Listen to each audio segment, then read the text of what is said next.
Welcome to episode 77 of the G2 on 5G. It's the latest inside scoop on everything 5G. We cover 6 topics in about 15 minutes, and it's brought to you by More Insights and Strategy. I'm Will Townsend, and joining me again this week is fellow analyst Anshel Sag. Let's get started with my first topic. And AWS reInvent just occurred this past week, and there were several announcements related to areas that I cover with respect to networking and security, but I want to talk about one announcement in particular. AWS launched its private 5G as a service. So the question is this a game changer? On the surface, it's multi-vendor, and so it's sort of a Chinese menu of pick your core, pick your RAN, and Amazon hopes to integrate all of this together. What I do like about it is that they're offering starter kits that contain, the right number of, pieces of infrastructure for an enterprise to get started. Right. So that's nice. Kick the tires on it. The other thing that I like about their approach is that they are going to meter on throughput versus SIM and device. So this gets back to allowing enterprises to start small and grow. Now, the only thing that was a little fuzzy for me was on the integration. So it is multi-vendor, so it's not going to be easy. Certainly, AWS will be leaning into its experience with Dish. If you've been following that, Amazon's going to be a big part of Dish's rollout, but it seems like everyone else in the disaggregated universe will be as well. But at the end of the day, it's quite compelling on the surface. And from my perspective, this brings another company into the fold. There are a lot of different companies that are vying for private 5G as a service. And typically when you've got competition, that breeds innovation and cost competitiveness. But would love to get your take, buddy. Yeah, I was a bit surprised by this because obviously I didn't get pre-briefed like you were. Mhm. And a lot of people's initial reactions were, is this going to compete with the ISPs and the big carriers, right? Right. And it seems like it's such a small step that it almost feels like it's a step towards allowing the carriers to grow a private 5G with AWS. Mhm. But I think that there is a considerable amount of uncertainty around uh, AWS's role in enabling private 5G versus the carriers. And I think that there's going to be a continuous back and forth between the two, um, trying to figure out who fits in where and how.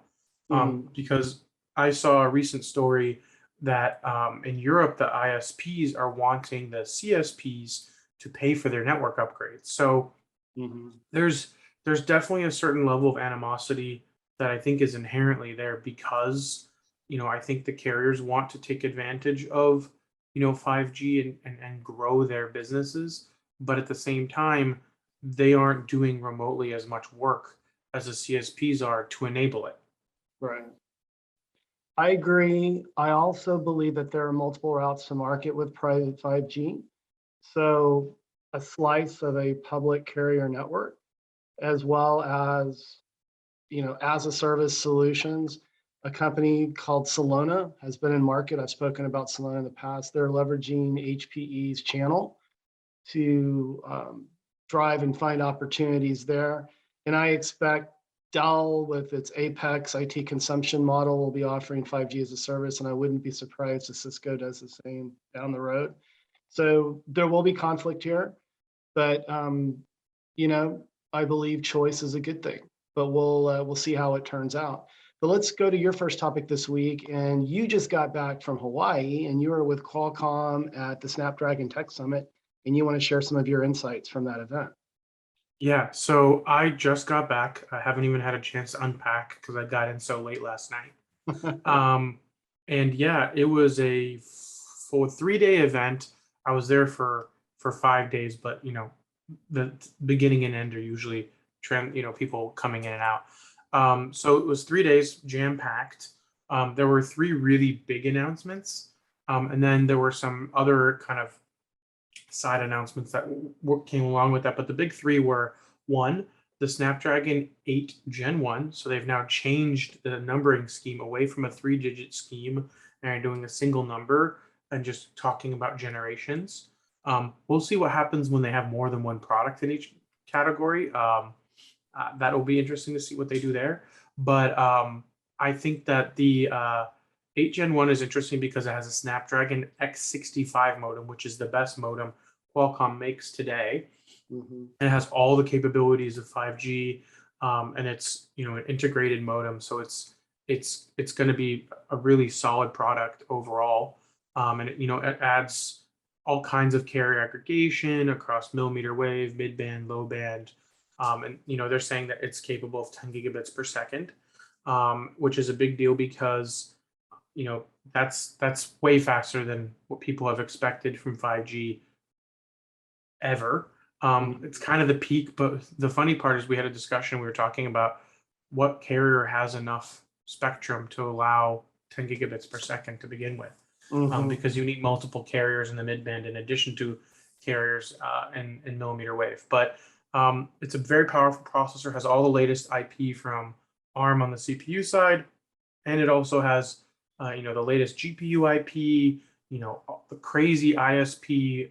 It has basically all the top features, all the top cores that Qualcomm has in terms of IP. And then 8CX Gen 3 is their PC processor for Windows on ARM. They like to say Windows on Snapdragon, but I'm optimistic that there will be other vendors that do Windows on ARM.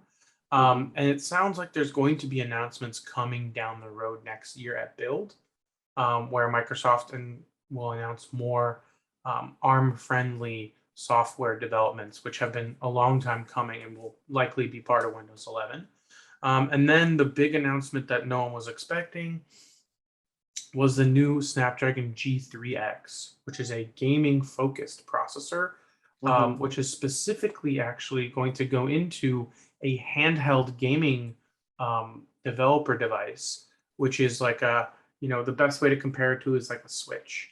And it has cellular connectivity, including 5G, as well as Wi-Fi 6, which none of the other handhelds have. And it will run Android games and also stream stuff like Xbox Game Pass, and has very low barrier to entry for a developer because it basically runs the same drivers and a lot of the same software as a regular smartphone would, but with a built-in controller and a bigger battery and better antennas and a forward-facing camera for streaming. So that was a partnership that they actually announced with Razer, and Razer's helping them get it in developers' hands and refine the project to a point where the next version of this will actually be a commercial device for consumers, as opposed to this one, which is a developer device. I was going to ask you that. So this is designed as a platform, obviously, for developers. Do we expect other OEMs beyond Razer to develop form factors based on the Qualcomm reference design? Yeah, I think the expectation is absolutely. I think Razer was the first because I think Razer was a very natural fit for this. And Razer was, they have a great reputation in gaming, and this kind of helps them revive their mobile gaming side because they used to have a mobile gaming phone project, which they killed. And I think this is a much better avenue for them because it's a lot less costly for them to do. There's a lot less upkeep. And they're going to be able to work with Qualcomm down the road to maybe release a consumer product based on this. And others will too. And I hope that there will be multiple versions because, not everyone's going to want to have cellular built in. Not everybody's going to want to use an OLED. And Qualcomm did say that this is the G3X, which is the top of the line in their lineup. There will be a G2 and a G1.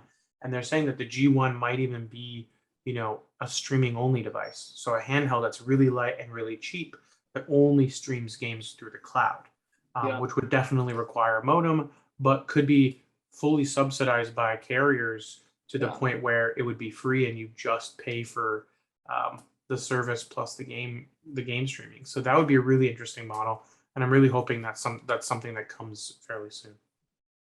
I think that would be interesting when you think about 5G and it's sub 5 millisecond low latency when we get to standalone, and how that'll unlock mobile, low latency mobile gaming, cloud gaming, to your point. And I agree with you. I mean, that would be a very compelling product to bundle with a service potentially. So exciting stuff. Well, get some sleep, but we still have a few more minutes left in our podcast, buddy. Let me go to my second topic this week, and I want to talk about Japan. And news broke this week that, in general, it's the Japanese Ministry. We've talked about these guys before, of technology, is very bullish behind Open RAN. And my question is, I mean, are they late to the party? Not necessarily. We've talked about Rakuten on prior calls and podcasts. They are, leading the charge from my perspective with respect to disaggregation and that sort of thing. What I found interesting was that one of the reasons why the Japanese government is wanting to invest in these proof of concepts next year is that they believe that it can do for it like what the U.S. wants to have happen with Open RAN, domesticate the supply chain and get ecosystem partners within Japan involved in that, those deployments. So Open RAN, and it's going to have its challenges. It definitely has its CapEx and OpEx benefits, challenges being from an integration perspective, but there's so many people that are focused on it. It's going to eventually work itself out, but would love to get your input here. Yeah, I don't think it's really, if anybody's trying to do Open RAN now, they're probably ahead of the curve. Mm-hmm. So I think that it will, like to your point, it will be a longer journey, but I think inevitably it will be an option for people based on what their needs are. And I think it's always good for people to have choice when they're looking to deploy 5G, and having Open RAN as an option, I think will ultimately be better for the industry and hopefully allow people to deploy 5G that otherwise might have not been able to or might not have wanted to. I agree, and I think I've spoken to this before, that the opportunity that Open RAN also presents is a lower CapEx investment, which potentially would help with the economics in deploying in rural. But we've also on prior podcasts talked about FWA, fixed wireless access, being a part of that, satellite being a part of that. So all of these different, technology platforms are coming together in my mind. And so it's an exciting time, and we'll continue to kind of keep tabs on this.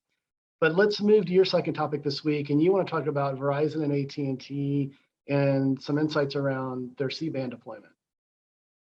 Yeah, so this news actually came out late last week, but I must have missed it or not covered it, and I feel bad about it. But nonetheless, it's important news to cover, so I wanted to talk about it.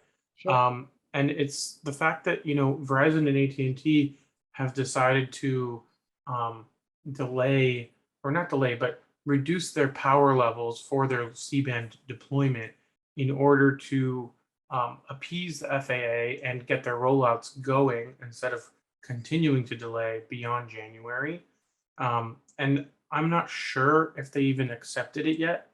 FCC's been actually going through some interesting political fights for confirmations. I think Rosenworcel was confirmed, but Gigi Sohn is being fought at this point. But we'll see what happens in terms of the FCC itself and what they decide to do there. But ultimately, I think that lowering their power levels is going to be problematic because their deployment model is based on full power, and especially Verizon having the least dense network out of everybody is going to have a very interesting time having enough coverage. And as somebody who's been on T-Mobile and has witnessed their 2.5 gigahertz rollout, I can say it has gotten considerably better now at this point in the year compared to the beginning of the year. But I would say it's nowhere near complete. And I would say, I'm seeing, mid-band about 30% of the time, which is not something that I would consider a technology that you would totally rely on. And if it took T-Mobile basically a year to get to this point, I think it's going to be very difficult for Verizon and AT&T to even get to 30% coverage. The interesting part is T-Mobile claims that they have 200 million pops. Mhm. which is 2/3 of the population. But from my experience, I only see UC about 30% of the time, and when I do, it's incredibly fast. But I think that plugging those holes in coverage is going to be much harder when you have limited power, and hopefully it's a short-term problem or a short-term fix. But ultimately, these older aircraft are going to have to install filters, and somebody's going to have to pay for it. I Mhm. just hope that it isn't the carriers because they already put up like $90 billion for the spectrum, and some You're of that should right. have just been set aside for this.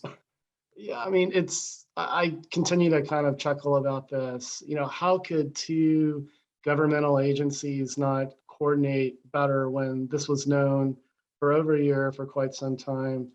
And, C-band already was going to have its challenges with, just the profile of the spectrum and the need for densification, in that 3+ range versus, 2.5 that T-Mobile holds from its Sprint acquisition. So, yeah, it's just it's sort of mind blowing, but it's drama, and we'll continue to monitor it and report back. But let me talk about my third and final topic this week, and I'm going to give our viewers and listeners a double shot of ORAN. And so this week, China Mobile was very public around its consideration of Open RAN. And so the question is, does this threaten Huawei's sort of 5G last stand presence in the region? Huawei has been on the sideline with respect to Open RAN. They've not been supportive. Nokia and Samsung have been the most aggressive. Recently, Ericsson has, sort of, made some advances in that direction, noting that it's likely a reality. But this potentially has, some real challenging implications for Huawei. I mean, China Mobile executives were quoted recently stating that it's not a matter of if, it's a matter of when this is going to happen. And I didn't know this as I dug into it. There are over 40 Chinese companies that are actually members of the ORAN alliance. So that makes the China effort only second to that of the US. And so there are a lot of Chinese companies that are focused on Open RAN, and will make it happen eventually. But I would love to get your take on this. I mean, do you feel like this threatens Huawei? I think it does, but would love to get your opinion. I think it does to a degree if Huawei doesn't embrace it. Hmm. Um, but ultimately, Open RAN and ORAN are about competition, Yeah. and Huawei has succeeded because of its competitiveness with the legacy um, companies like Ericsson, Nokia. So Mhm. I think that ultimately this is almost kind of like Huawei getting a little bit of its own medicine in terms of local competition. Mhm. Um, and I think a lot of these Chinese companies are doing this because they see ORAN and Open RAN as like a opportunity to broaden their markets Sure. and to become potential, vendors across the world, in countries that maybe aren't as close to having Chinese vendors, and potentially come in at a lower price than Huawei. Mhm. And We live in interesting times, let me tell you. But let's move to your third and final topic this week. And there was big news around the FTC suing to block NVIDIA's acquisition of ARM. And you want to provide some insight into how that could affect the 5G ecosystem. yeah, so there has been a lot of opposition to this merger. Um, you know, I think some people have seen the synergies there, and there definitely are in terms of they actually don't have too many conflicting um, businesses where Nvidia could definitely to benefit from acquiring merger or acquiring ARM. Hmm. But ultimately, the problem is that one, the European Commission is against it. Two, the UK's own internal body for competition and foreign investment is against it, and now the Hmm. FTC is suing. And I think the big problem here is ARM is seen as a neutral entity, supplying all of the world's biggest smartphone vendors with CPU cores, GPU cores, and a lot of their IP is also in 5G modems. So Hmm. um, this is a big deal because you know NVIDIA is a licensee of ARM, and they are going out and trying to buy them. And a lot of ARM's current partners aren't particularly jazzed about that. And Right. I think it threatens ARM's business. And I think clearly the FTC thinks it harms competitiveness in the market, because even though NVIDIA says that they, will treat ARM as a separate business and won't get involved in what they do with their customers, I don't really know if anyone really believes that. Right. And that's ultimately the problem.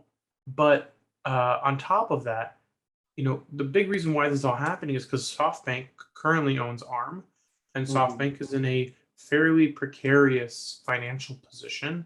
Right. And originally, the acquisition was $30 billion, and SoftBank was going to get most of their money back.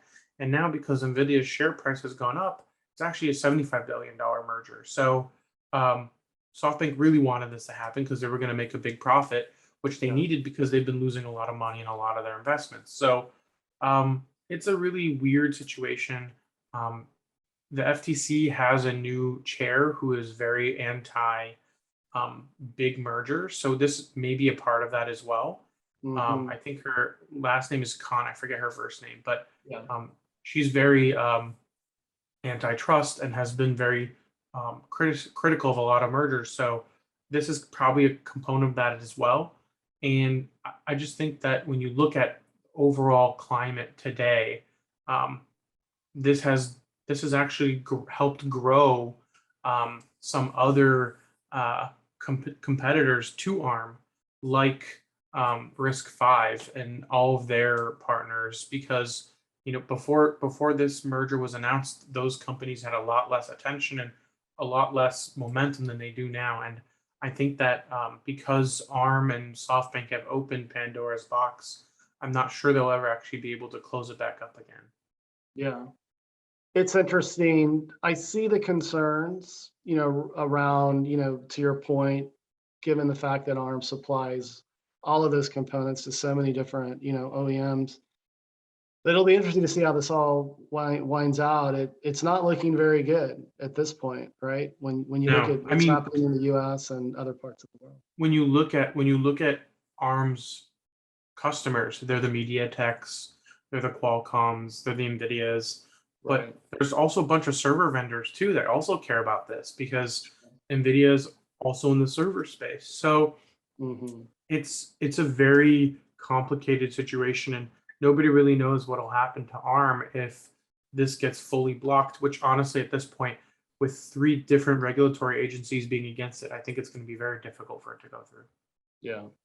Well, we'll keep tabs on it and we'll report back likely on future podcasts. But hey, my friend, another great session. Why don't you take us home?